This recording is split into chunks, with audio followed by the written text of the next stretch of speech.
Today, we explore 5 very disturbing cases of tourists dying abroad. These true stories reveal the dark side of travel, where vacations ended in tragedy. From unexplained disappearances to chilling deaths, each case is more shocking than the last. We'll look at what happened, how it happened, and the unanswered questions that remain.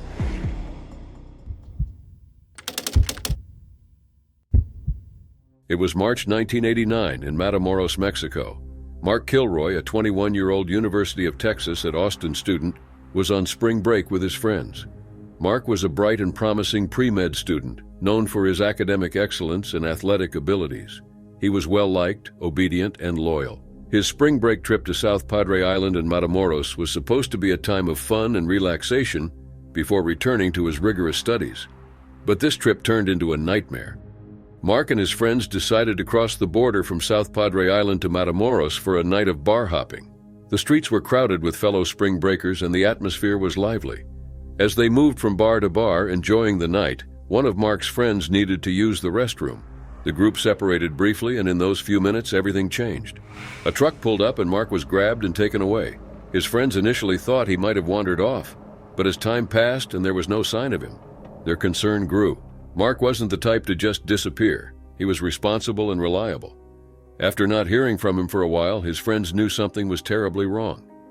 Mark's friend, Ryan Fenley, who had opted out of the trip at the last minute to go on a skiing trip, was devastated when he heard the news.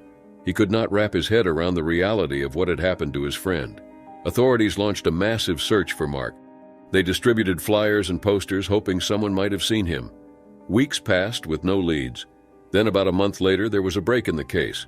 Mexican investigators were led to a ranch in Matamoros, owned by a drug-smuggling satanic cult known as the Narcos Satanicos, led by Adolfo Constanzo. The cult believed that human sacrifices would protect them from law enforcement and make them bulletproof. Constanzo had specifically sought out a white spring breaker that night, and Mark was tragically in the wrong place at the wrong time. When the authorities raided the ranch, they made a gruesome discovery. They found 15 mutilated bodies, including Mark's. The bodies had been subjected to brutal torture and dismemberment. The scene was horrifying beyond imagination. Ryan Fenley described the scene as something out of a nightmare. "You're seeing something and you're learning something that you didn't even know was possible on this earth," he said. The cult members had taken Mark to the ranch, where he endured unspeakable torture before being killed with a machete. The depravity of the killers was beyond comprehension. The discovery of the mass grave and the details of the murders shocked the world.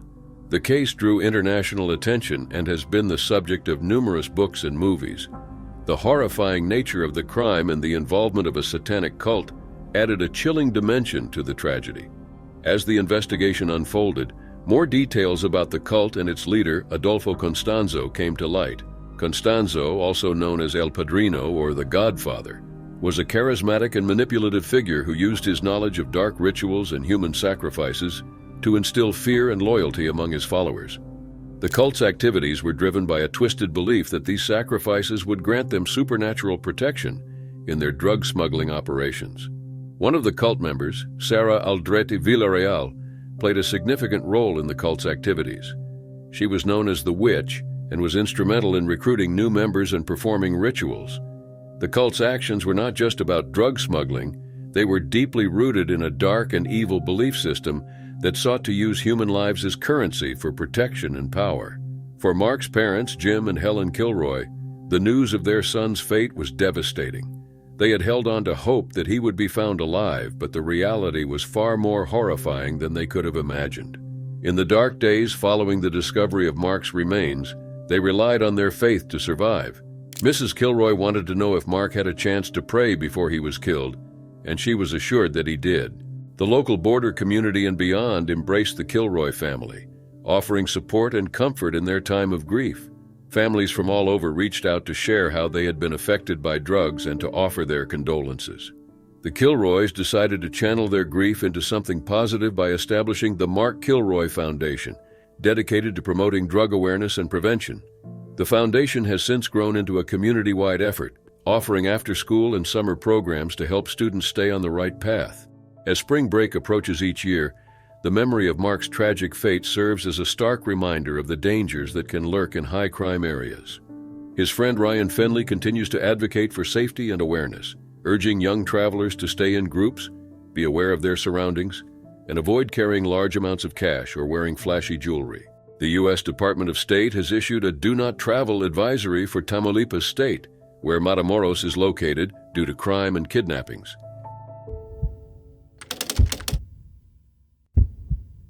It was May 21, 2023, in Almaty, Kazakhstan. Jake Michael Hurd, a 27-year-old Australian lawyer, had set out on a hiking trip in the Tian Shan Mountains. Jake, who worked as an associate to Supreme Court Justice Lisa Nichols in Melbourne, was on a 2.5-week vacation and arrived in Almaty on May 20th. He was scheduled to return home on May 22nd. On that Sunday, Jake left his hostel on Kazibek Street to hike around Big Almaty Lake. Despite being an experienced traveler, this trip would be his last. Jake loved the outdoors and often shared his adventures on social media, keeping friends and family updated. On May 21st, he headed alone towards Big Almaty Peak. The weather was terrible, with rain, snow, and strong winds. Local authorities had issued severe weather warnings, advising against hiking, but Jake pressed on. When Jake didn't return to his hostel by nightfall, concern grew. A large search operation involving around 80 authorities, rescuers, and volunteers was launched. They searched tirelessly in the same harsh conditions Jake had faced. On May 23rd, Jake's body was found near the Ayusai River Gorge, at about 2,500 meters altitude. His belongings were with him, and there were no signs of violence. It appeared that Jake had fallen to his death while hiking alone. Jake's family was devastated by the news. The Australian Department of Foreign Affairs and Trade provided consular assistance and expressed their condolences. Jake's mother, Wendy Costa, was particularly heartbroken. She had been worried about Jake's trip from the start, fearing for his safety. When the call came from the Australian embassy informing her that Jake was missing, her worst fears were confirmed. In the aftermath of Jake's death, questions arose. Wendy did not believe media reports suggesting her son was irresponsible. She knew Jake loved life and never took unnecessary risks. Photos found on Jake's phone showed he wasn't alone during his hike. He had met 2 men at the lake and shared a meal with them as they headed up the mountain. Wendy was shocked by these photos and believed they held crucial information. Call logs on Jake's phone revealed desperate attempts to call for help, including a dial to 000, the emergency number. Wendy was convinced the 2 men in the photos knew more about Jake's final moments. She wanted the police to question them, believing they had vital information. However, the police had closed the case due to a lack of new evidence. Determined to find answers, Wendy traveled to Kazakhstan. She aimed to retrace Jake's steps and understand what had happened. Upon arrival, she found that the area where Jake had died was blocked off. Despite this setback, she continued to push for the case to be reopened. Wendy believed her son deserved the truth, and so did she. Jake's death deeply affected the Supreme Court of Victoria, where he worked. A spokesperson expressed their sorrow, noting Jake was a valued member of the court community. Counseling services were offered to those who knew him. His death was not just a personal loss for his family, but a professional one for his colleagues and the legal community. The search for answers continues. Wendy remains determined to uncover the truth about her son's death. She believes Jake's story is not just about a tragic accident, but about the need for justice and accountability. As she fights for the case to be reopened, she hopes others will learn from Jake's story and take necessary precautions when venturing into the wild. Jake Michael Hurd was a young man with a bright future. His death is a profound loss for his family, friends, and colleagues. As they mourn his passing, they seek to honor his memory by finding the truth and ensuring such a tragedy doesn't happen to others.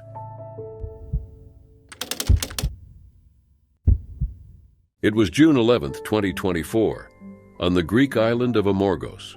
Albert Calibet, a 59-year-old retired Los Angeles County Sheriff's deputy, set out on a hike from Agiali to Katapola, despite a severe heat wave with temperatures above 104 degrees. Albert, who had visited Amorgos many times, was an experienced hiker and confident in his abilities. Albert loved hiking. After retiring, he worked at the Transit Service Bureau and frequently hiked. On June 11th, he began his hike in the morning, sending a friend a picture of a trail sign showing his planned route. The hike was supposed to take about 4 hours. Albert stopped at a store to buy a drink and some water. The store owner, Sofia Liviaki, recalled him being in good spirits and showing her his planned route. He was supposed to meet a friend for lunch in Katapola, but never arrived. When his friend couldn't reach him, they alerted the Greek authorities, who began a search. Albert's girlfriend, Debbie Lashane, and his brother, Oliver Calabet, flew to Greece to join the search. Several volunteers from the Los Angeles County Sheriff's Department also helped. The search was difficult due to the extreme heat wave and the rugged terrain. Local authorities and volunteers used drones and other equipment to search land and water, but no trace of Albert was found. As days passed, Albert's family and friends grew more desperate. Oliver posted a video on YouTube pleading for more help from the U.S. and Greek governments, expressing frustration at the lack of resources. Despite the odds, Albert's family remained hopeful. "There's still hope," Oliver said. "That's all I got. There's still hope right now." They continued to search tirelessly, using every resource available. A GoFundMe campaign was organized to help cover the costs of the search and bring more equipment and resources to the island. The rugged terrain of Amorgos, with a population of around 2,000 people and no airport, made the search particularly difficult. The search teams faced many challenges, including the harsh landscape and the intense heat. Night vision drones and other advanced equipment were requested to aid the search, but the response was slow. On June 16th, 5 days after Albert went missing, the search teams were still combing through the island's dangerous terrain. Greek officials intensified their efforts, covering almost a quarter of Amorgos. They used drones to scan the northern part of the island and attempted to trace Albert's 2 mobile phones, but the calls went unanswered. Albert's disappearance had a profound impact on the local community and his family. His sister-in-law, Sandrine Cutright, explained that the rugged terrain and extreme heat made the search efforts extremely challenging. "Maybe somebody has a night vision drone or something that can detect heat," she said, emphasizing the need for more advanced search equipment. Robin Winston, a family friend, speculated that Albert might have sustained an injury that prevented him from moving. "It doesn't make sense. It's like it swallowed him," she said, reflecting the growing sense of mystery and frustration surrounding his disappearance. As the search continued, the family faced the harsh reality of the situation. "I know probably the chances are very slim," Oliver admitted, "but if there's that 1%, I just want to find my brother." Despite the overwhelming odds, the family clung to the hope that Albert would be found alive. Albert's disappearance highlighted the dangers faced by tourists hiking in extreme weather conditions. The heat wave in Greece, with temperatures exceeding 104 degrees, had led to the deaths of several tourists. The lack of resources and advanced equipment hindered the search efforts, and the extreme heat made the situation even more perilous. Despite the many obstacles, the family and friends of Albert Calabet remained determined to find him. The story of Albert's disappearance resonated with many, highlighting the risks and challenges faced by hikers in extreme conditions. It also raised important questions about the adequacy of search and rescue operations and the need for better resources and support for those in distress. The family and their supporters appealed to the public for help, urging anyone with information or resources to come forward and assist in the search efforts. It was the early hours of February 10, 2018, in Hamburg, Germany. Liam Colgan, a 29-year-old postman from Inverness, Scotland, was celebrating his brother Eamon's upcoming wedding. As the best man, Liam had organized the trip, and the group was enjoying the lively Reeperbahn district. Despite being known for his positive attitude and dedication as an uncle, Liam suddenly vanished after 1:30 a.m. Liam was last seen leaving the Veermaster pub, wearing a brown leather jacket and a gray hoodie. His friends, immersed in the celebration, didn't notice his absence until much later. Alan Pearson, a friend on the trip, said, "Nobody realized at the time, given the nature of the event. It was hard to keep tabs on everyone." When Liam missed the next day's planned activities, worry set in. The first 48 hours were critical. Eamon, a police officer, organized searches and contacted local authorities. They distributed thousands of leaflets and put up posters in the area. Eamon told LBC Radio, "It's extremely out of character for my brother to disappear and not make contact. He's not someone who'll disappear to party only to reappear days later." Initial sightings were scarce. The group retraced their steps, spoke to bar staff, and checked CCTV footage. They found that Liam had been caught on 2 cameras about an hour after leaving the pub. He was seen in the Baumwall area near the Gruner and Jahr publishing building. A witness reported helping a disoriented Liam who had fallen on some steps. This was the last confirmed sighting of him, heading towards the Portuguese Quarter. The search intensified. Eamon postponed his wedding to continue the search, and they received overwhelming support. Matthew Searle, chief executive of the Lucy Blackman Trust, noted, "An astonishing amount of support has been apparent in this case. The search for Liam has been joined by thousands of people, both German and British. Despite relentless efforts, weeks passed with no new leads. The family expected Liam had suffered a head injury and memory loss, causing him to wander aimlessly. This theory seemed plausible when a bakery assistant in Buxtehude, about 30 to 40 minutes from Hamburg, reported seeing a man matching Liam's description. She described him as confused and speaking English. However, this sighting, reported several days late, led nowhere. A police dog picked up Liam's scent outside the bakery but lost it at the train station. In April, the family planned to expand their search beyond Hamburg, but on April 23, 2018, their worst fears were confirmed. A body was found in the River Elbe in Hamburg. The clothing matched what Liam was last seen wearing, and a driving license in the jacket pocket confirmed it was Liam. The discovery ended more than 2 months of searching but opened a new chapter of heartbreak. A spokesman for Hamburg police said, "Although the identity of the dead man has not yet been finally clarified, there is evidence that this could be the missing person, Liam Colgan. The police in Hamburg are already in contact with his family. Further investigations, especially on the cause of death, are continuing." Tributes poured in for Liam. Eamon, who had been a pillar of strength throughout the search, expressed gratitude for the support they received. On the Find Liam Colgan Facebook page, he wrote, "The tireless support of volunteers has enabled us to search, and we will never forget the incredible generosity of time, financially and emotionally. Without that help, we would never have come this far. It is hard to say how grateful we are to all of you." As the Colgan family grieved, they established the Liam Colgan Fund, dedicated to helping individuals facing mental health and addiction struggles. This was their way of honoring Liam's memory and turning their grief into something positive.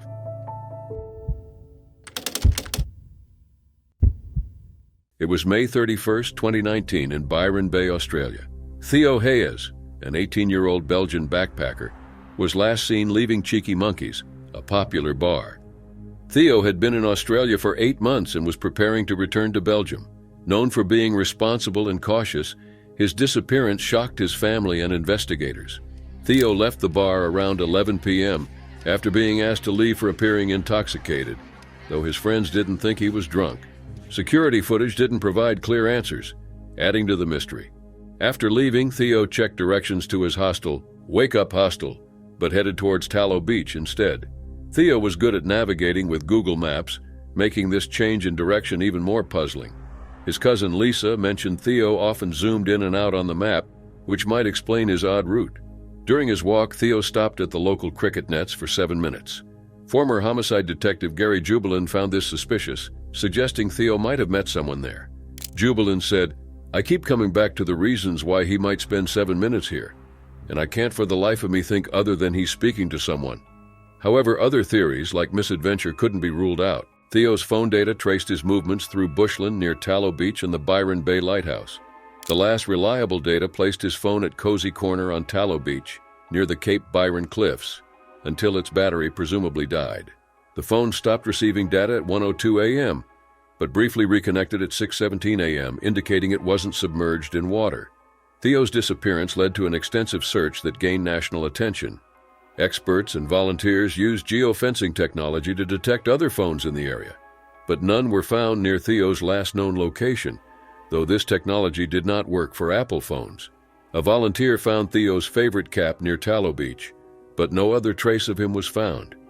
His family, grieving his absence, disputed claims that Theo would have navigated Byron Bay's bushland and cliffs alone. They believe he must have been with someone on the night he disappeared. In February 2022, the New South Wales government announced a $500,000 reward for information regarding Theo's disappearance, bringing forward new leads. During the inquest in 2021, there were no signs Theo was at risk of taking his own life or had any personal, legal, or financial troubles. He wasn't a heavy drinker and stayed in regular contact with his family. Detective Senior Constable Philip Parker, in charge of the investigation, said there was no evidence of foul play or homicide, but acknowledged it was possible Theo was abducted. Parker believes Theo is deceased, as his bank and social media accounts have not been used since he went missing, which was out of character for him. The coronial inquest, led by State Coroner Teresa O'Sullivan, concluded in 2022 that Theo likely died around the time of his disappearance, but couldn't determine if it was an accident or if he was killed. The inquest explored two main theories. Theo had a fatal accident while climbing towards the Cape Byron Lighthouse, or someone caused his death and disposed of his body. This lack of answers has left Theo's family and the Byron Bay community in ongoing grief and uncertainty. Theories about Theo's disappearance vary widely. Some think he tried to reach the Cape Byron Lighthouse and had an accident while navigating the bush track and unstable cliffs in the dark. Others speculate that he met with foul play near the cricket nets. Despite the lack of concrete evidence, Theo's family remains hopeful that new information will emerge. They continue to grieve his absence, honor his memory, and urge anyone with information to come forward. The inquest also highlighted the need for better legislative and technological measures in missing person investigations, recommending improved police access to data from multinational corporations and location apps. Theo Hayes' disappearance is a tragic case that has affected many lives. His family and friends continue to search for answers, hoping one day they will learn the truth about what happened to him. The investigation remains open, and new evidence provides a glimmer of hope that justice will eventually be served.